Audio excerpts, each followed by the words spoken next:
News Sunday. And hello again from Fox News in Washington. We begin with a call from President Trump's personal lawyer to end Robert Mueller's Russia investigation. That just after former FBI Deputy Director Andrew McCabe was fired. That decision by Attorney General Jeff Sessions will likely prevent McCabe from retiring today with his full pension. McCabe says this is all part of the Trump administration's war on the FBI and an effort to undermine the special counsel investigation of the president. We'll get reaction this hour from Republican Congressman Trey Gowdy and Democratic Senator Dick Durbin. But first, to correspondent P0TUS with the latest from the White House. Peter. Chris, we now know that the fired Deputy FBI Director Andy McCabe wrote memos that have now been given to the special counsel Robert Mueller about his private conversations with President Trump, who he blames for a termination that jeopardizes his pension. That's even though the FBI's own disciplinary office recommended McCabe's firing because he made an unauthorized disclosure to a reporter and then lied about it. McCabe says this, quote, "Here's the reality. I am being singled out and treated this way because of the role I played, the actions I took, and the events I witnessed in the aftermath of the firing of James Comey." Well, President Trump just tweeted back about that. He says this, "Spent very little time with Andrew McCabe, but he never took notes when he was with me. I don't believe he made memos except to help his own agenda, probably at a later date. Same with lying James Comey. Can we call them fake memos?" Well, an outraged personal attorney for President Trump, John Dowd, sees an opening. He says this, quote, "I pray that Acting Attorney General Rosenstein will follow the brilliant and courageous example of the FBI Office of Professional Responsibility and Attorney General Jeff Sessions and bring an end to alleged Russia collusion investigation manufactured by McCabe's boss James Comey based upon a fraudulent and corrupt dossier. Just end it on the merits in light of recent revelations." That statement got the Senate Minority Leader Chuck Schumer's attention. He says this, "The president, the administration, and his legal team must not take any steps to curtail, interfere with, or end the special counsel's investigation, or there will be severe consequences from both Democrats and Republicans." And that is as the Republicans on the House Intel Committee shut down their probe into Russian interference in the 2016 election after finding no evidence of collusion between Moscow and the Trump campaign. Chris? P0TUS reporting from the White House. Peter, thanks for that. Now, let's bring in Congressman Trey Gowdy, a top Republican on the House Intelligence Committee, which this week found no evidence of collusion between the Trump campaign and Russia to influence the 2016 election. Congressman, I want to begin by getting your reaction to President Trump's lawyer calling for Rod Rosenstein, the Deputy Attorney General, to end the Mueller investigation. Do you support that? I don't, and I think the president's attorney, frankly, does him a disservice when he says that and when he frames the investigation that way. Chris, if you look at the jurisdiction for Robert Mueller, first and foremost, what did Russia do to this country in 2016? That is supremely important, and it has nothing to do with collusion. So to suggest that Mueller should shut down and that all he is looking at is collusion, if you have an innocent client, Mr. Dowd, act like it. Russia attacked our country. Let Special Counsel Mueller figure that out. And if you believe, as we found, there's no evidence of collusion, you should want Special Counsel Mueller to take all the time and have all the independence he needs to do his job. But Congressman, it does not appear that John Dowd, the president's lawyer, is freelancing, is going off by himself here. The president has been on a tweet storm this morning. I just want to put up one of his latest tweets, and for the first time he's going after Mueller by name. Here it is. Why does the Mueller team have 13 hardened Democrats, some big crooked Hillary supporters, and 0 Republicans? Another Dem recently added, does anyone think this is fair? And yet there is no collusion. Question, sir, do you think that the gloves are off, that the president and his legal team are now moving against the Mueller investigation? And if they go from tweets to actual effort, actual actions to try to stop the Mueller investigation, what will you and other top Republicans in Congress do? Well, I hope that's not what's happening. I mean, this is the same Bob Mueller that just indicted, what, a dozen Russians for interfering with our election in 2016. My advice to the president is the same thing I just told his lawyer. Give Bob Mueller the time, the independence, and the resources to do the very job. Keep in mind, Chris, he didn't volunteer for this. He didn't start waving his hand and say, hey, picked me. A Trump-nominated Rod Rosenstein is who picked Bob Mueller. So give him the time, the resources, the independence to do his job. And when you are innocent, if the allegation is collusion with the Russians and there is no evidence of that, and you're innocent of that, act like it. But if I may, sir, again, there seems to be a concerted effort by the president and his lawyer to go after the Mueller investigation. If they try to shut it down, what will you and other Republicans in Congress do? Well, I'm not sure the House can do a lot. We don't have advice and consent. I think the president's going to have a really difficult time nominating and having approved another attorney general.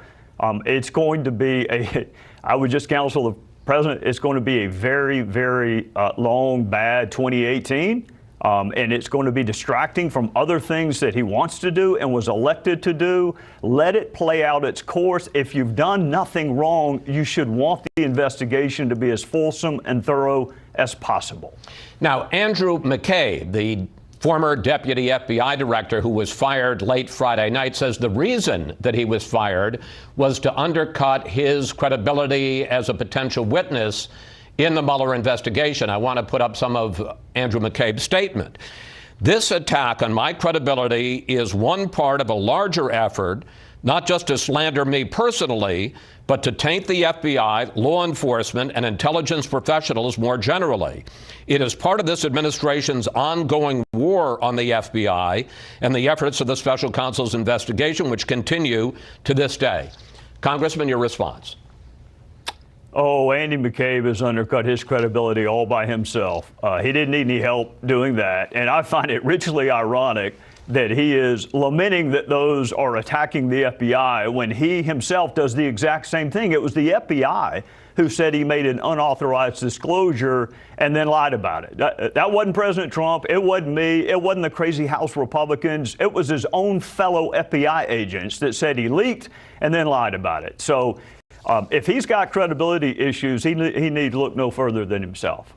I just want to go on one point. And look, leaking is improper, and lack of candor, some would call it lying, to investigators, especially under oath, is inexcusable and should be held to account. But my guess is most people would think that what Andy McCabe was involved with leaking was something against the Trump administration. My guess is most people don't know that, in fact, what he asked, he didn't actually leak. He apparently authorized an official to talk to a reporter about was the fact that the FBI wanted to pursue the Clinton Foundation investigation over the objections of the Justice Department. Yeah, that's right. I mean, if you look at his statement, he was really upset that he was being blamed for ending something. And the interesting part of his statement, which I hadn't heard a lot of people talk about, is that he was really blaming DOJ. The Department of Justice is who shut down the investigation. But you know what, Chris? We don't live in a relativistic world, and you don't get to pick and choose which rules to abide by, and you don't get to decide when to tell the truth and when not to. I'm going to withhold judgment until Horowitz's report comes out, because I don't know precisely what he found. We should just say Horowitz is the Inspector General. Right, who, 2 weeks ago the president was criticizing, and now all of a sudden McCabe is criticizing, so he probably is doing his job because everyone's criticizing him. Let's wait and see what he found. Let's wait and see what that lack of candor was, and then we can judge the fact pattern and the proportionality of the penalty of his losing his pension. We can judge all that once we understand exactly what he's alleged to have done. But make no mistake, the FBI is who recommended that he be fired. It wasn't crazy House Republicans, and it wasn't the Trump administration. It was his own fellow bureau agents. Point well taken. All of this, Congressman, comes on the same week that the House Intelligence Committee, on which you're a prominent member, basically ended your investigation of Russian collusion. I want to put up one of the key conclusions from Republican members of your committee. We have found no evidence of collusion, coordination, or conspiracy between the Trump campaign and the Russians. GOP members also said that while they believe the Russians meddled in the campaign. They did not believe, in fact, they broke with the intelligence community's conclusion that this was an effort by the Russians to benefit the Trump campaign. Question, what's the basis for your conclusion, and you, I say collectively, Republicans on the committee, what's the basis for the conclusion, case closed? Well, the basis for the conclusion, case closed on no evidence of collusion, is that we've interviewed north of 70 witnesses. And Chris, I personally have asked every one of them, give me any bit of evidence you have, regardless of whether you believe it and regardless of the source, that President Trump colluded, conspired, coordinated with the Russians. And not a single witness, from Susan Rice to Ben Rhodes to Donald Trump Jr. to Jared Kushner, no one has any evidence. I mean, folks who are sympathetic to the president and folks who are antagonistic to the president, not one scintilla of evidence of coordination, collusion, conspiracy between Trump and his campaign and the Russians. So I can't tell you what I don't know. I can just tell you I asked every single witness, and every single witness, including former Obama administration officials, had no evidence of collusion. But here's the one question I have about this, Congressman. I want to put up some of the people that you and members of your committee never had a chance to talk to. Michael Flynn, Paul Manafort, Rick Gates, George Papadopoulos.